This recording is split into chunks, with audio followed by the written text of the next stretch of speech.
First here at 6, a family tells us their son is showing improvements every day. The 21-month-old was hospitalized last week after taking medication from a local pharmacy. That child, one of 3 who was hospitalized. Was it a bad mix of medication?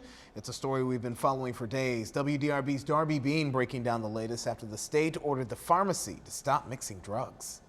MedSafe Pharmacy here in Eminence still says it's not commenting. Meanwhile, the Kentucky Board of Pharmacy is continuing its investigation. When we went into this pharmacy, we found that they were not following the standard of practice.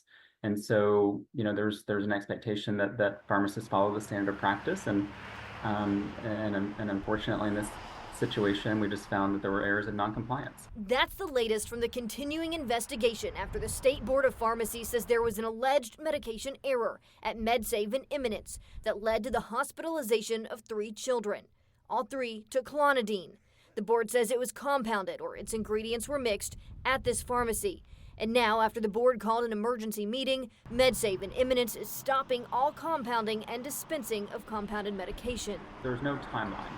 So if MedSafe in Eminence wants to compound again, they will need to prove to the board that they are in compliance with state and federal law, and then they would have to come before the board, and the board would then make a decision whether to release them from that order. One Henry County woman says she learned about this after a phone call with a friend and says she's praying for the kids who were hospitalized. I just feel bad for them, and hopefully they can find out what happened. 2 families we've spoken with say their children, a 5-year-old and a toddler, were 2 of the 3 kids from Henry County rushed to Norton Children's in downtown Louisville after taking the medication. It was definitely an overdose because he received Narcan on the way to the hospital, and then he actually received the max amount of Narcan in the emergency room that he was allowed to have. The board says it's still working to find the root cause, but says during an inspection this week it found several areas of noncompliance with state and federal law, including a lack of documented training and appropriate pharmacist oversight.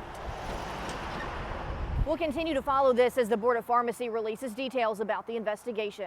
Reporting with photojournalist Jonathan McImber, Darby Bean, WDRB News. Now, there are other places nearby to go to for compounded medications. A CVS about a half-mile away told our crew it does compounding.